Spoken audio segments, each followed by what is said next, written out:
Hi, everybody. My name is Anne or Ann C. Tatera. I'm a licensed marriage and family therapist, a spiritualist, an AMFT approved supervisor, and a podcaster for the Skull Meatloaf podcast. And I wanted to say this episode is all about neurodivergency, neurodivergent neurodiversity, because it is Neurodivergent Celebration Week. And how exciting! It's both my birthday week, and as a fellow neurodivergent, I thought it would be great to host just a small video and a small episode about neurodivergent employees, especially I say within healthcare or those of us that are in some sort of healthcare industry.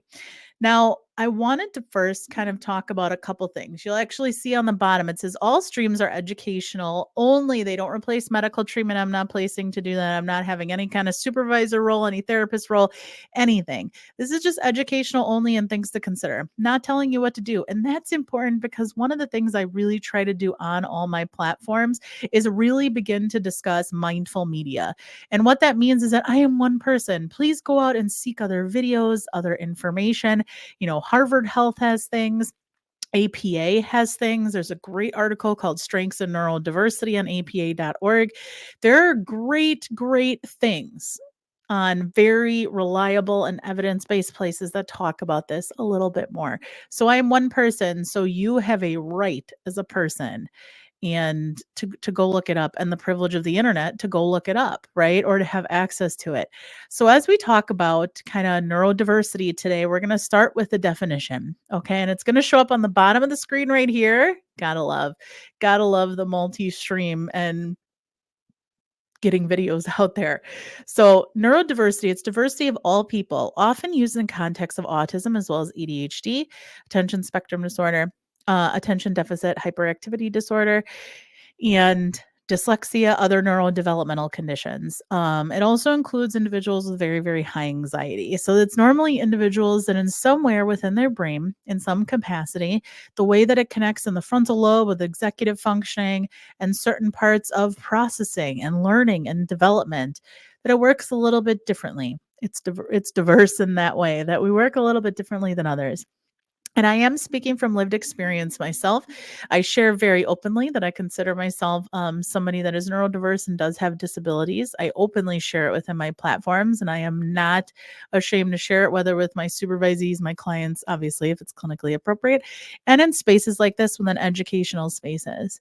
Now, as we dive in today, I thought that our topic about neurodivergent employees, one of the huge things that I am passionate about is employee advocacy and employee health and being able to it doesn't matter if you're a leader within management with a title, or there's somebody like me where I feel like I'm a leader within my team. I have multiple roles that within my organization and outside of my organization that puts me in a place to talk about things that matter.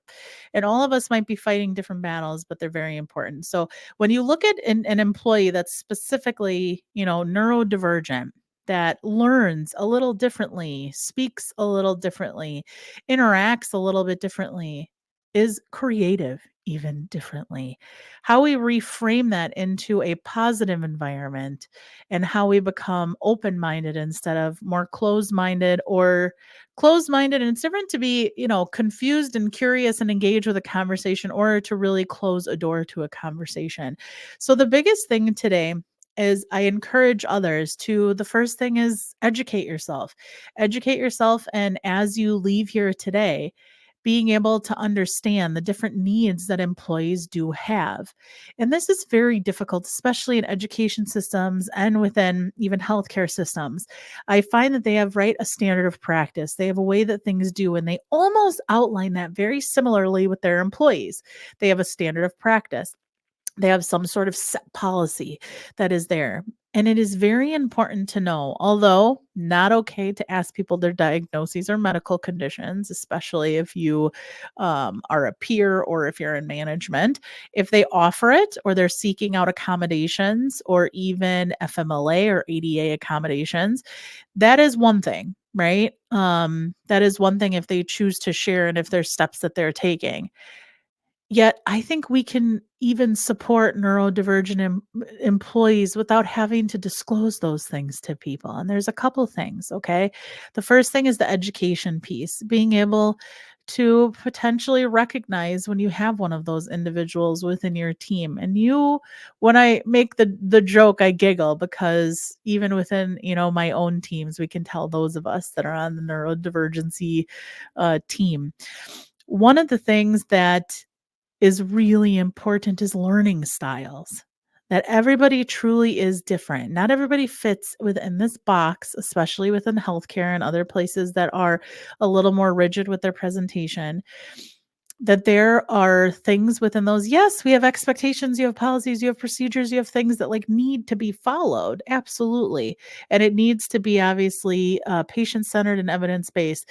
We're just talking about conversations outside of that, whether it's in a clinical care group or a check-in, or it's something, at the hospital when something is happening, but recognizing that not everybody on your team learns the same. It's not saying providing different things, but one of the things about being a supervisor or manager or even a peer is starting to understand that if whether it's even just physical hearing, we're talking about certain things, but like sometimes people have hearing disabilities, right? They actually have medical things that are going on with them that they might not hear. And there's other that they hear things a little bit differently because their brain does work a little bit differently. So there's also things about pace and content, how we're saying it, how people learn, even if it's something like physical diagrams versus just talking at people. One of the things I did in my live this week is I put up a diagram, a visual while I was talking, right? So I think it's very important beginning to learn potentially what your audience is looking for, and even asking them, is there some way just individually in your check-ins or when you're supporting a peer, is there any way that I can communicate better? So not just educating yourself, but learning styles and beginning to really understand that. And really believe number 3, potentially, number 3 within this, when you look at these areas, is beginning to understand the strengths that neurodivergent employees bring. Now, this is very difficult because, as we know, there are isms that are present, and they're present within all of our major symptoms. And that's a topic for, a whole nother area. But it is important for us to educate ourselves, just whether it's how ableistic or how and if you don't know ableism, you want to look that up too. Ableistic or internalized ableism that comes with these populations. There are a lot of people that have told us we're too loud, we're too much, you're not organized, you're not listening, you're not thinking, correctly. That's too outside of the box. Oftentimes it's a very shame-oriented approach. And what's difficult is a lot of individuals, especially that have been in the workforce for a long time, are coming with workforce trauma. So when they're coming into those spaces that are hyper rigid and don't allow them to really develop their own voice, they become super linear and sometimes again have workforce trauma. So as we kind of break off this next one, it's communication. Not just that number 2, right? And 3, like how to engage and like learning styles and communication, but really beginning to understand the emotional baggage that has come with this and how we can communicate a little bit differently. So I wanted to be able to give you some examples. And these are examples specifically that have come from places like Harvard or APA or individuals that are advocates within the neurodivergent populations. But the thing is that for myself, even as a neurodivergent person, I communicate differently. I am extremely straightforward. I am someone that is not afraid to ask questions, and I ask a lot of questions. And sometimes there's even days where I completely observe and I take in things. And both of those are authentic to me. Both of those are authentic to how I communicate. Yet there are some of my neurodivergent peers that they do not read people well. They do not read social situations, facial expressions, body language, the other things that come with communication. Sometimes they do not read those well. So even when sometimes critical thinking, might be a little bit different, or when people say like, don't you have like common sense with social norms?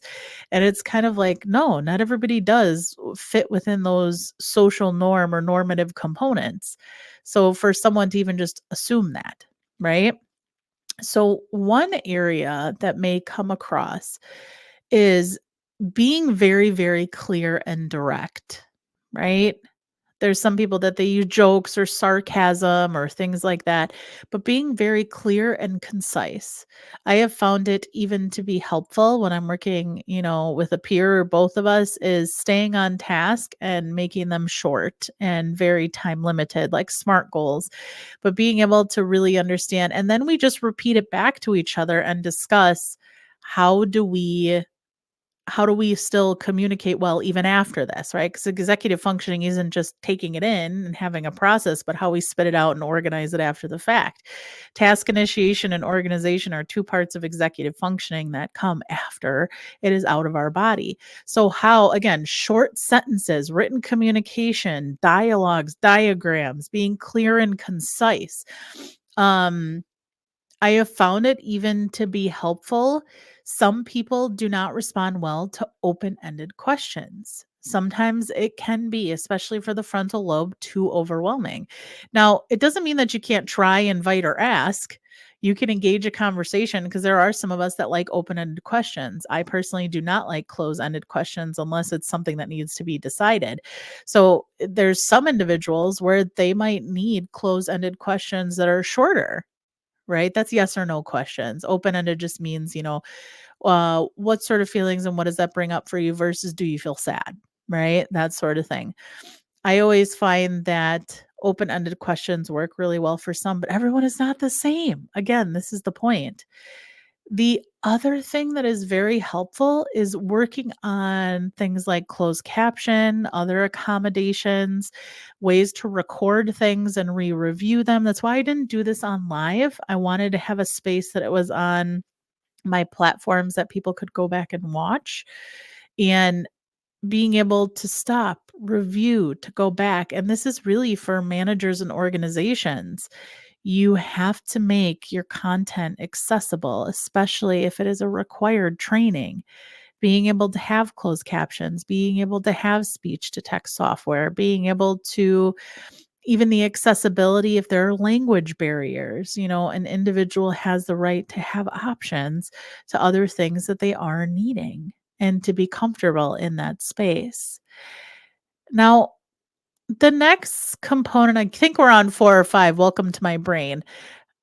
One of the other things is somehow within an organization, whether it's an employee resource group, whether it is some sort of formal way that an employee can advocate internally, like through HR or other formats, or whether there's town hall meetings, there are lots of ways within organizations that people can assess needs without people feeling like they do need to share or out that something that they think differently are differently.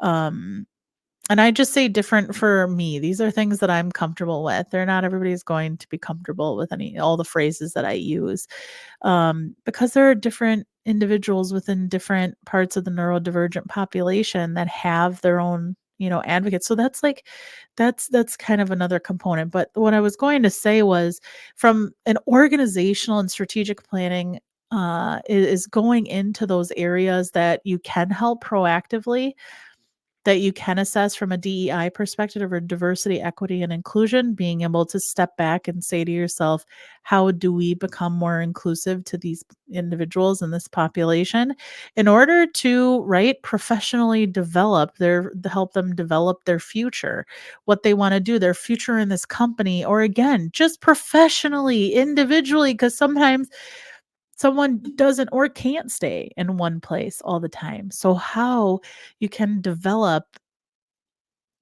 people who are creative and think outside the box and have different views or different things that they go through and do. How do we invite that rather than close the door to that? Now, again, you will often see, and this is just something that I notice. The final, section I wanted to really talk about was how sometimes with workforce trauma and some other things that a lot of us have gone through, and this is myself included, because of these qualities and things that I had, I did have, and in some ways, I'm working through workforce situations and things where I'm having to learn how to advocate for myself differently. And this is after being in the healthcare field for 14 plus years. Sometimes people from a neurodivergent population, sometimes individuals, those of us, including myself, are told we're too loud, we're too much, we're too blunt, we're too straightforward, we ask too many questions. And or if we ask a question again, or if we ask to clarify a question, those sometimes aren't received the best. And it does not feel good when you have a manager or a peer or anybody else not allowing the space to think or be different. And I'm not talking about like being offensive. Again, there's no excuse for that. There's a difference between reasons and excuses. Check out my podcast. I talk about whole sections on that. I am not saying utilizing any diagnosis to step over people, to be abusive, to do anything that breaks policies, that affects patients. We're not talking about that. This is about when you're in safe places and none of those ethical or safety concerns are in consideration. And you are in a space of like how to support individuals that have neurodivergent brains. Now, a lot of us will appear very blunt when we talk. And sometimes that is just a communication component, that is just a cognitive component. And sometimes it's because of needing to sometimes be very blunt instead of, because even for myself, I would over explain myself. I kind of had a lot of workforce trauma where I would explain and I would ask a lot of questions and I would do that. And it was not kind of, it was, I need to say it clearly. It was shamed and I was treated very extremely poorly in a past job. And that really affected me at future jobs because I either like didn't talk or I began to over explain myself. And I would over explain myself in order to fill all the gaps because I had an assumption that other people were going to look at it some way or they were going to perceive it some way. And that became really difficult for me because I would over explain and then I got penalized for over explaining. So it was kind of, and then I felt like I had to explain why that was happening, but didn't want to and didn't want to share my own narrative and didn't feel safe or comfortable to do that. So again, then I was felt silenced again, and then I stopped talking altogether. And then I came to a new organization where I had a manager that, really loved that creative side, loved when I think outside the box. It's another thing. A lot of neurodivergent individuals really think outside the box and think bigger picture, which can be really beneficial to the healthcare system. Yet sometimes when you come in places that have their comfortable kind of in the box attitude, they aren't always open to outside thinkers, right? Trying to like stir the pot or do too much or think too big. And that was definitely feedback, that I got in healthcare. So it was interesting to find my allies, and who I needed to that saw me and it wasn't difficult for them to see me and how to connect to them.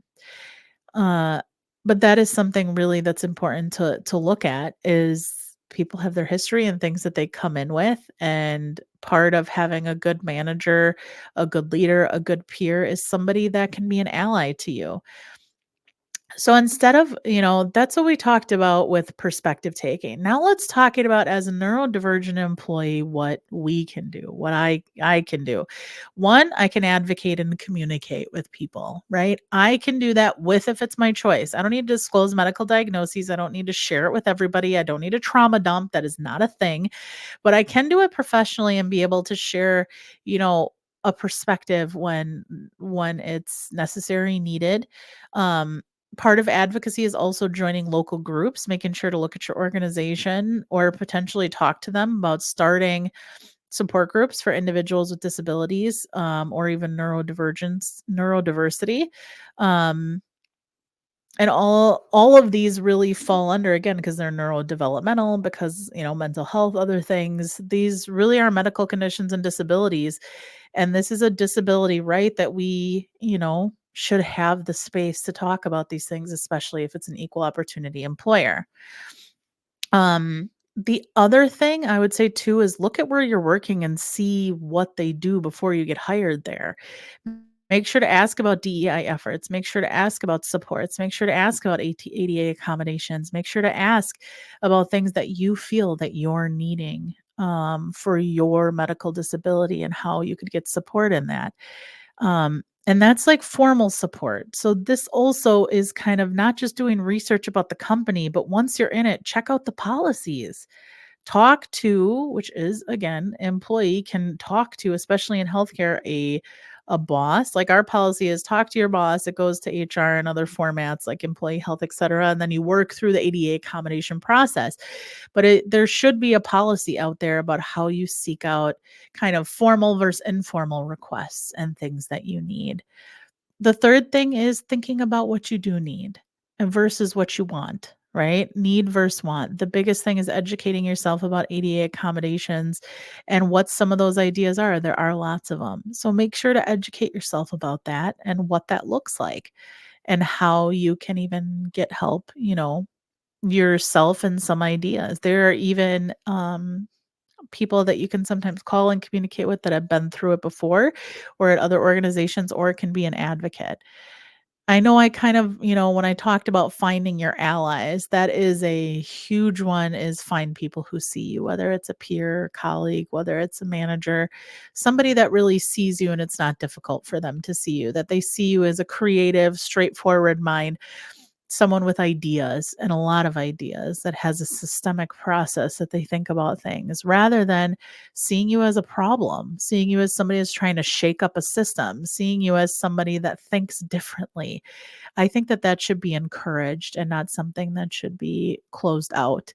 And how we can really push through, I think, some of the isms and the ableism that really is intertwined within healthcare that a lot of us advocates have to keep pushing for and towards. Um, the other thing is resources, making sure to look up resources, connect to people, get a community, begin to understand deeply. And again, not just watching this, but getting other opinions and second opinions, having other people around you that truly understand what it's like um, to go through this and to really deeply understand and that do understand what it is like. Not just saying that they do, but really deeply understanding. Now, there is a lot more to this. This was just the tip of the iceberg. This was just a few small things that could really go into how to improve, I think, healthcare, how to improve, I say healthcare innovation, quality improvement, performance improvement, especially for neurodivergent employees, and how to get them in spaces where they can grow, succeed, and away from isms, workforce trauma, and having difficulty or having even difficulty moving up within organizations because of those misunderstandings and because of DEI perspectives that aren't being pursued or looked at. So it's very important, again, not reasons versus excuses, right? There is an important thing where we have to look back and observe both sides and all sides. And I know this is not something that's overnight, but as it's neurodivergent, celebration week, I wanted to take a few minutes to show my support for fellow neurodivergents, especially in the workforce, and how we can move forward. I wanted to end the time, that's the educational part. I wanted to end the time just with a little lived experience, okay? A little lived experience, specifically with internalized ableism, because that is something, and that should be in a topic all in itself. When I was somebody that was really starting to struggle, when I say specifically like within the healthcare field, I noticed that the asking, the being straightforward, the being blunt, were seen in certain ways. There were a lot of assumptions made about my character, a lot of assumptions made about my character. If there's anything I pride myself in as employee and patient health, um, I'm even the chair to the Patient Family Advisory Council. I'm on the employee resource group that at my organization that talks about neurodiversity and disabilities. I've been my own advocate. I'm on the quality improvement committee. I'm on a lot of different things within my organization that really tries to bring a voice to patients and employees, and something I believe in very deeply. And even before this organization, it was something that I did at multiple organizations before this. I was the chairs of things or involving or giving the employees or patient voices. It is something that is deeply in my clinical and my professional practice. Even as an AMFT approved supervisor, when I train new therapists or psychiatrists or counselors, whoever it may be, but it's really in my bones to do that. And I can say that, from certain experiences and without going into those experiences, there have been individuals that have placed themselves within the narrative and tried to make themselves main characters, but it didn't work. Didn't work. Um, because we decide if things impact us versus affect us. And I've been impacted by things, but I refuse to let these individuals affect me deeply and to continue to do that. But there is something that happened is because of the isms and everything that's happened in culture and because of all the things outside of me, regardless of what I was doing, I was still having a lot of difficulty getting my voice heard or seen. And I was doing it professionally, and other people around me were, kind of saying, whether about leadership roles or other things.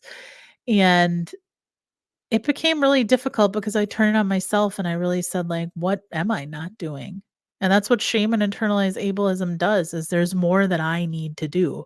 There's more things that I need to take over. And that is what systemic oppression looks like. That is what workforce trauma looks like. That is what um, working within certain organizations can propel is, and it could even be one person that really affects it. But it really begins to you deeply begin to question yourself, and I won't say lose myself. I never got to that point, but it deeply affected me where even leaving that job and in some ways even been asked if I was leaving, instead of encouraged to say, even with all the benefits and the growth and the things that I did bring, it was almost like a wait to fail, kind of saying, "When are you going to give up?" And if there's anything that I've realized with my investigation with internalized ableism, workforce trauma, and the things that I have been through, and with disability rights and employee health and personal advocacy with ADA accommodations, I'm going to leave you with a couple words today. And my words are for fellow neurodivergent employees because I've done my time talking to managers and other individuals. Not saying I will stop, but today is for us. This week is for us, and this is for you. It is very important that you know that you have rights. It is very important that you know and recognize that you have a place, that you are competent. Doesn't mean that we don't evolve and grow and have things to learn and need to get feedback and all those different things. Those are all true. That's just a part of being a human being. Yet there are certain individuals, situations, policies that are still deeply, deeply ableistic and deeply there's a lot of individuals that do not understand. And it's not to create us first them mentality, yet it's to understand where your place is within the ism and to not be a part of that and do that to yourself, to not take on their voices as your own. Because in oppressive places, it's really easy to do that. It's very, very easy to do that. And I say, like, I'm a survivor of doing that.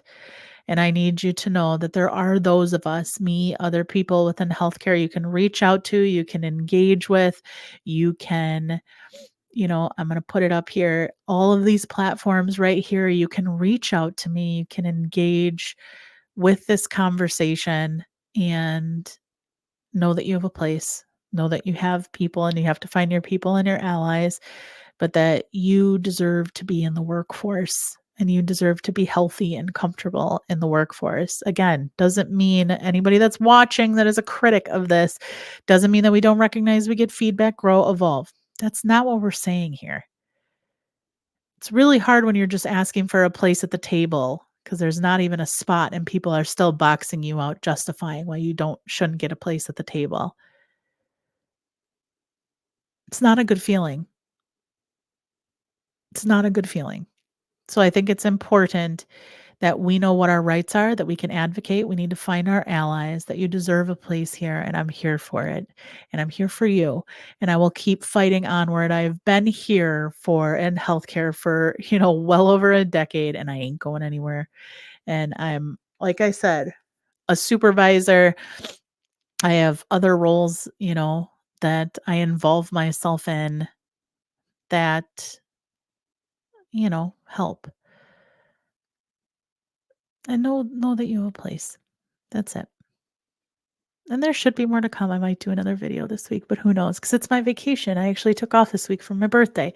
So please connect me. Please add. Please follow wherever you're watching this.